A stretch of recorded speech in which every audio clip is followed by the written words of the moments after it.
మనసుతో ఈ పేద జంటలకు వివాహం జరిపిస్తున్నారు. మీ చేతులతో ఈ మంగళసూత్రాలను వారికి అందివ్వండి.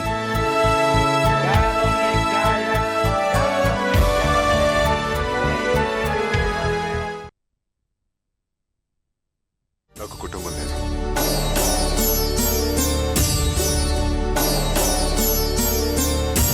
మీ కుటుంబం గురించి చెప్పండి. ఏంటి బాబు, ఆ ప్రోగ్రామ్ని పదే పదే రివైండ్ చేసి చూస్తున్నావేంటి? అంతగా చూడాల్సిందేముంది అందులో?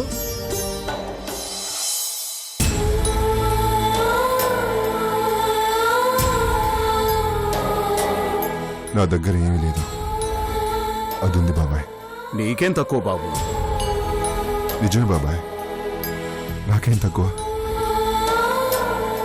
ఆ చుట్టూ సంపద అనే సముద్రం ఉంది, కానీ తాగడానికి గుక్కెడ నీళ్ళు లేవు. మోయగలిగినంత బంగారాన్ని మెడపై ఎత్తుకొని ఎడారిలో నడుస్తున్న బాటసారని బాబాయ్ నేను.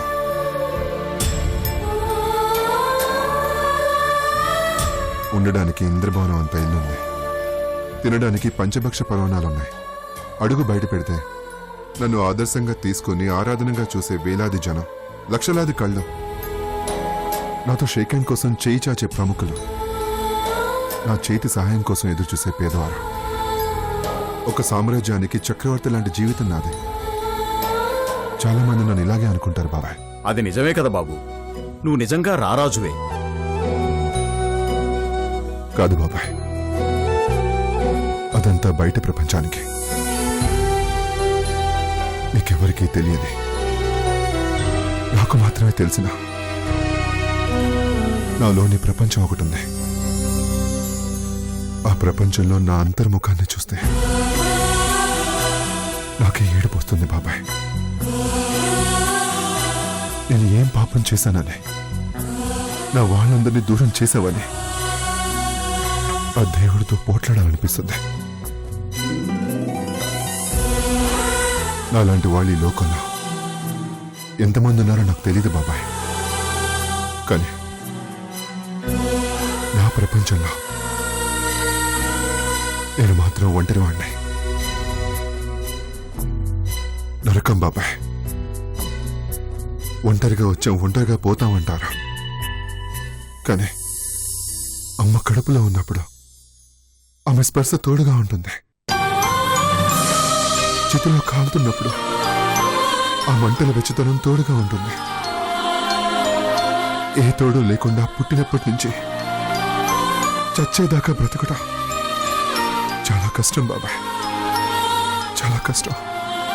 బాధపడకటి బాబు, అమ్మా నాన్నల్ని దేవుడిస్తాడు, తోబుట్టువుల్ని అమ్మా నాన్నలిస్తారు అంటారు. కానీ మీ అమ్మా నాన్నల్ని దేవుడు తీసుకెళ్లాడు. తోబుట్టువులు లేకుండా మీ తల్లిదండ్రులు నిర్ణయం తీసుకున్నారు. అలాగని మీరు శాశ్వతంగా ఒంటరివారు కారు. మీరు నిర్ణయించుకుంటే ఓ పెద్ద కుటుంబం మీకు దగ్గరవుతుంది.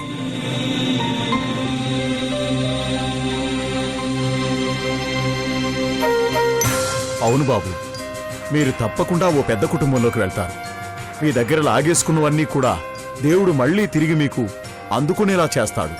నమ్మండి, ఇది జరిగి తీరుతుంది. ఏంటి బాబు? అలాంటి కుటుంబం ఎక్కడుంది బాబాయ్?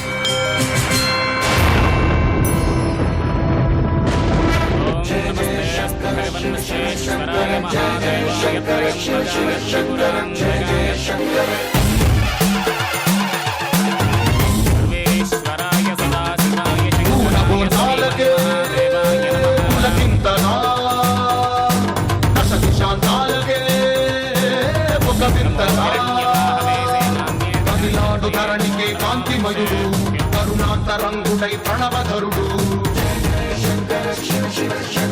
శిరసుకే చలువ ఆ చలువ గంగా ముదుటికే తడుపు ఆ చంద్రవంక నెమలిపించము పోలు నీలకంఠం తెలిమబ్బులే విభూతి భస్మం భూషణము భూషణముగా చేసుకొని చేరే నాగభూషణుడైన నగరాజు రానే దైవం మానుషరూపేణ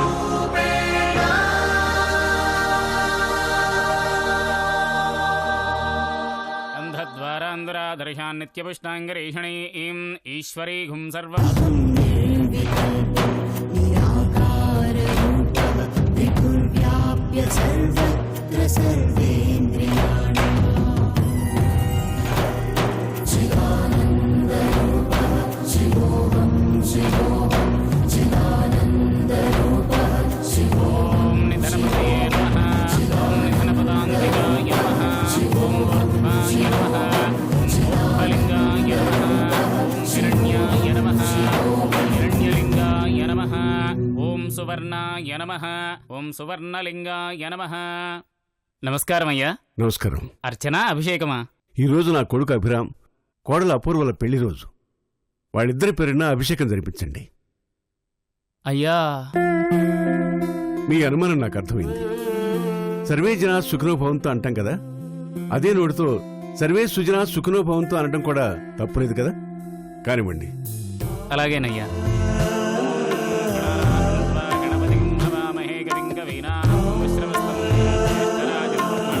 చాలా గొప్పవారండి మీరు, చాలా పెద్ద మనిషి కూడా. వీరభద్రం, దైవం ముందు మనిషిని పొగడటం తప్పయ్యా.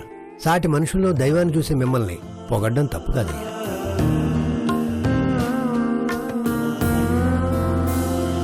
మీరెంత మంచివారు కాకపోతే మీ మాట కాదని వేరే అమ్మాయిని పెళ్లి చేసుకున్న మీ కొడుకుని ఇన్నేళ్ల తర్వాత కూడా గుర్తుపెట్టుకుని వాళ్ల పేరుతో అభిషేకం జరిపిస్తున్నారంటే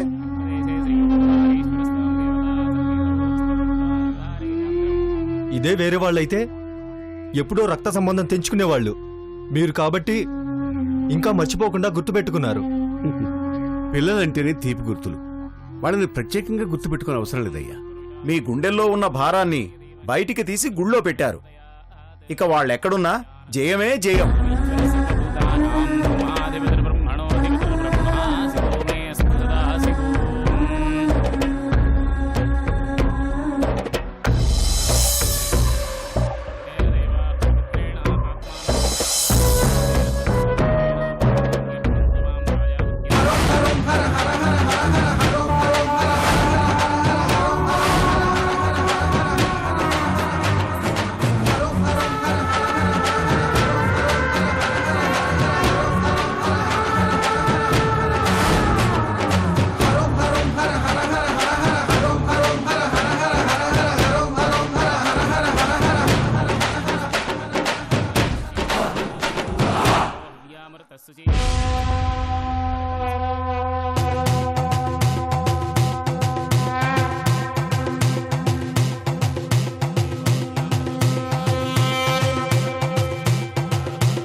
ఏం చూస్తున్నావు పంతులు? కానీ అమ్మా, వీళ్ళకి పిండాలు పెట్టడం, చనిపోయిన వారికి సంవత్సరికాలు చేయడం తప్పు కాదుగా. కానీ వీళ్ళు బతికున్నారని నా దృష్టిలో, నా కుటుంబం దృష్టిలో వీళ్ళు ఎప్పుడో చచ్చారు.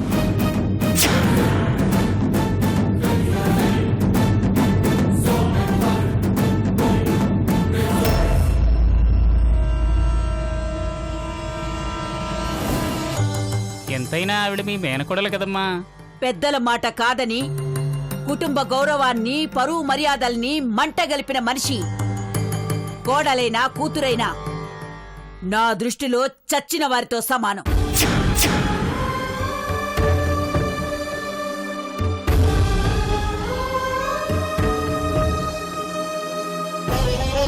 వాళ్లపై ఎంత కోపం ఉన్నా వాళ్లకు శ్రాద్ధ కర్మలు చేస్తున్నందుకు మీరు సంతోషించాలి. ఆ పిశాచాలను ఇంకా గుర్తు పెట్టుకుని పిండాలు పెడుతున్నందుకు మీరు గర్వించాలి. ఇలా చేస్తే వాళ్ళకి ఆయుక్షీణం, ప్రాణగండమమ్మా. ఇంత చెప్పినా మీకు అర్థం కాదేమిటి పంతులు? ఆయువు తీరిన వాళ్ళకి ఆయుక్షీణం ఏమిటి? ప్రాణం పోయిన వాళ్ళకి ప్రాణగండం ఏంటి? ఇప్పుడు ముహూర్తం బావుంది, త్వరగా పిండాలు పెట్టండి. ఆలస్యం చేస్తే దుర్ముహూర్తం వచ్చి కాకులకు పిండాలు తినే మూడు పోతుంది. కానివ్వండి.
మంత్రి గారు, అయ్యా నేను గుడికొచ్చినా రాకపోయినా ప్రతి ఏటా ఆ దంపతుల పేరున అర్చన అభిషేకం జరిపిస్తుండండి. అలాగేనయ్యా. నేను డబ్బులు పంపిస్తాను.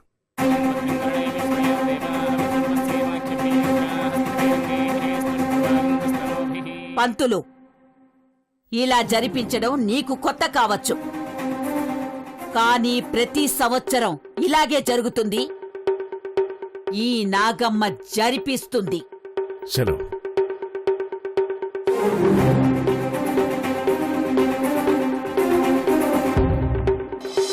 नागेन्द्रहराय त्रिलोचनाय भस्मानगराय महेश्वराय नित्याय शुद्धाय दिगम्बराय तस्मै नकाराय नमो शिवाय तस्मै नकाराय नमो शिवाय नमो शिवाय.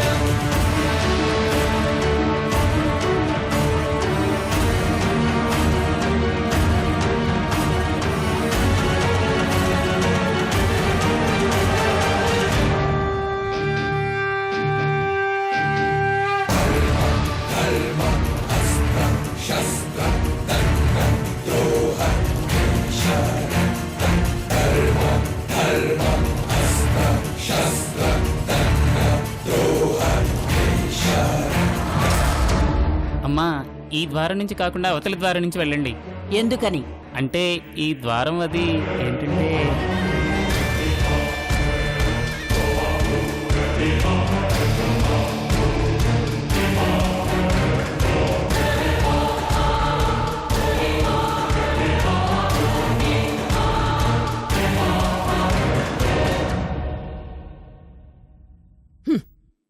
ఇది పాపాత్ములు నడిచే ద్వారవా?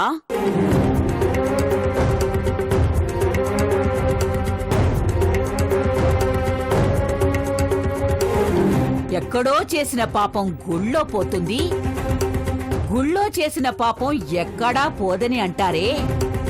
మరి పాపాత్ముల్ని గుళ్ళోకి రానిచ్చి మీరెందుకు పాపం చేస్తున్నారు పంతులు? ఎవరు పాపాత్ములో ఎవరు పుణ్యాత్ములో ఆ దేవుడికి తెలుసు. మీకు మనుషులు చంపడమే తెలుసు. బతుకున్న మనుషులకు పిండాలు పెట్టడం వరకే మీకు తెలుసు. పరువు గౌరవం లేని మనుషులు చచ్చినా బతికినా ఒకటే. మనిషిని మనిషిగా చూడలేని వాడు అసలు మనిషే కాదు. ఎవడు మనిషో ఎవడు శవం బరిలోకి దిగితే తెలుస్తుంది. బలాబలాలు తెలుసుకోవడానికి మేము రెడీ.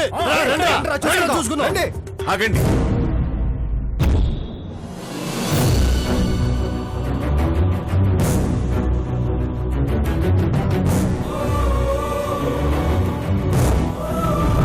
ఇది మా రెండు కుటుంబాల మధ్య సమస్య.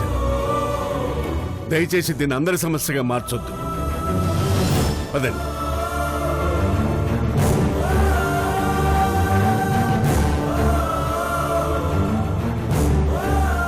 తప్పు చేసిన వాళ్లే తలదించుకుని వెళ్తారు.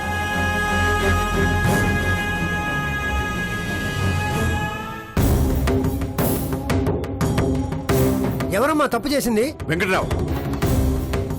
ఏమన్నా సిగ్గు శరం లేకుండా దురుపుకుని వెళ్లేవాళ్ళని మనుషులంటారా, పశువులంటారా?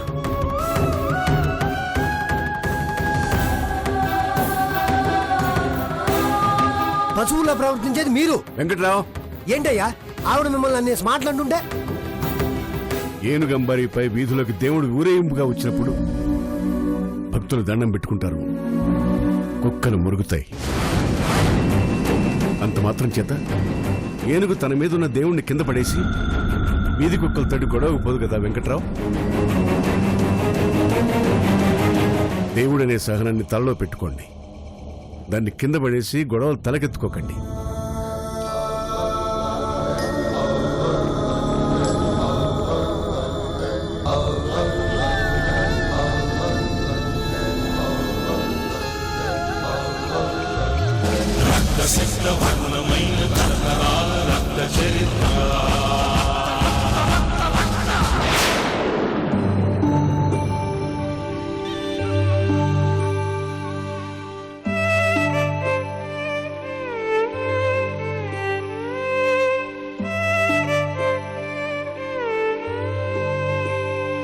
అబ్బబ్బబ్బా, ఈ పనులన్నీ చేయలేక నమస్కారం నడుము అమ్మా. విరిగిపోతుంది. నమస్కారం. అయినా ఈ కష్టాలు ఎన్నాళ్ళమ్మా? కోడలు అడుగు పెట్టేవరకే ఆ తర్వాత అత్తగారి పాత్రలో ఆనందమే ఆనందం. ఈ కబుర్లు ఏళ్ల తరబడి నుంచి చెప్తూనే ఉన్నారు. పెళ్ళి అయ్యింది లేదు, కోడలు అడుగు పెట్టింది లేదు, నా కష్టాలు తీరింది లేదు. అమ్మమ్మా, అంత మాట అనకండి. ఈసారి నేను తెచ్చిన సంబంధం గురించి విన్నారంటే ఉన్న పళాన్ని ఎగిరి గంతు వేస్తారు. వెంటనే పెళ్లి ముహూర్తాలు పెట్టేయమంటారు. పెళ్లి ముహూర్తమా పంతులు గారు? బలి బలి. హాయ్, బావకి నాకు పెళ్ళా? బలే బలే. అయ్యయ్యో, బంగారాజు బావకి నాకు పెళ్ళంట. అయ్యయ్యో, అత్త నాకు బావకి పెళ్ళంట. అయ్యయ్యో. చిన్నపిల్లల గెంతులేంటే గాడిదలే పెరిగావు, బుర్ర మాత్రం పెరగలేదు. లోపల ఎప్పుడు ఇంతే. నాన్నగారు లేరమ్మా? మామయ్య గారు గుడికెళ్లారండి. అయితే మంచి సమయానికే వచ్చానన్నమాట. రాఘవయ్య గారని ఓ మోస్తరు కుటుంబీకుడు, ఒక్కతే కూతురు. మొన్ననే ఐటెక్కో ఎంటెక్కో పాస్ అయింది. పెళ్లి చేయాలి, సంబంధం చూడమంటే మన బాబు గురించి చెప్పాను. అబ్బాయి ఫోటో చూడగానే ఆనందంతో ఎగిరి గంతేశారు. పెళ్లి చూపులు అవసరం లేదు, ఏకంగా నిశ్చితార్థం పెట్టేసుకుందామన్నారు. అవునా? అయితే బంగారాజు అదృష్టవంతుడనమాట. వాడు అదృష్టవంతుడే. ఇంత ఆస్తికి అర్ధవారసుడు. మా పిల్లే దురదృష్టవంతురాలు. ఇంట్లో పిల్లని పెట్టుకుని బయట సంబంధాలు వెతుకుతున్నారు. అయితే వెంటనే ఈ సంబంధం ఖాయం చేయండి పంతులు గారు. నమస్కారం అయ్యా. సంబంధం ఎవరికి? ఇంకెవరికి నాన్న? ఆ బంగారాజు గాడికే. ఇంకా వాడికి పిల్లనిచ్చేవాడున్నారా? అలా అంటారేమిటయ్యా? భేషైన సంబంధం. అమ్మాయి అపరసీత. కాని వీడు రాముడు కాడే. పెద్దవాళ్లు పిల్లల్ని పొగిడితే ఆయుక్షీణమని అలా అంటున్నారనమాట. అమ్మాయి వాళ్ళకి మన అబ్బాయి చాలా బాగా నచ్చాడు. మీరొక మాట అంటే. వాడికి నిజంగా పెళ్లి రాత రాసిపెట్టుంటే ఆపడానికి నేనేవాడిని. కానివ్వండి.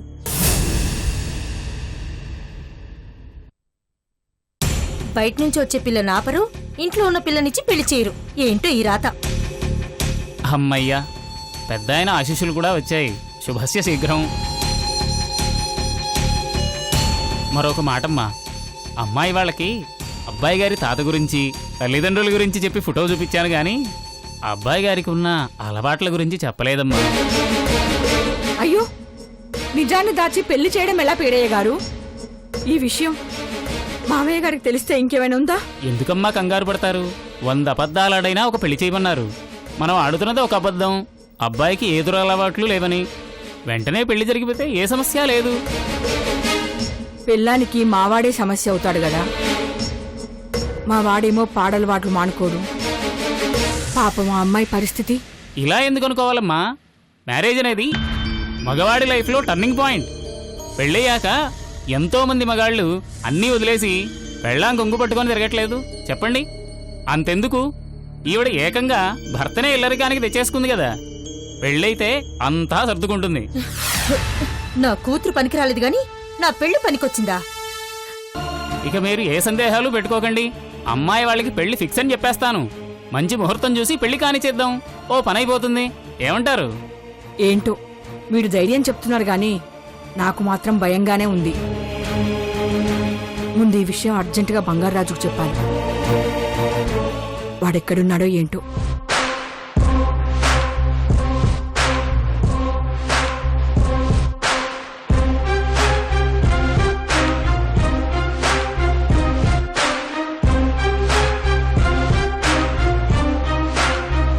మొక్కలేశాను కదరా, ఎత్తరేంటి?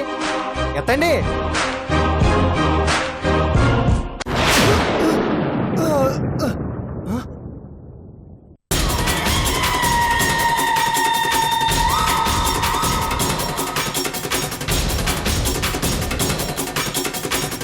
నేను రాకుండా మొక్కలేస్తారా? గంగిరెద్దు లేకుండా సంక్రాంతి పండగ అవుద్దా? జోకర్ లేకుండా పేకాట ఉంటుందా?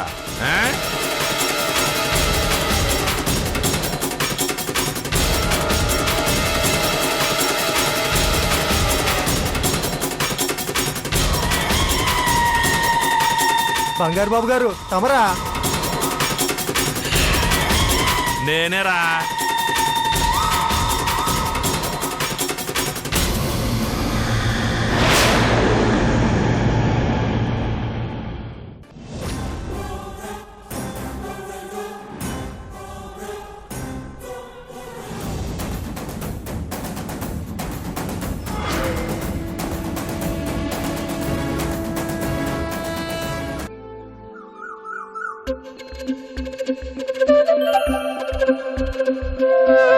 Oh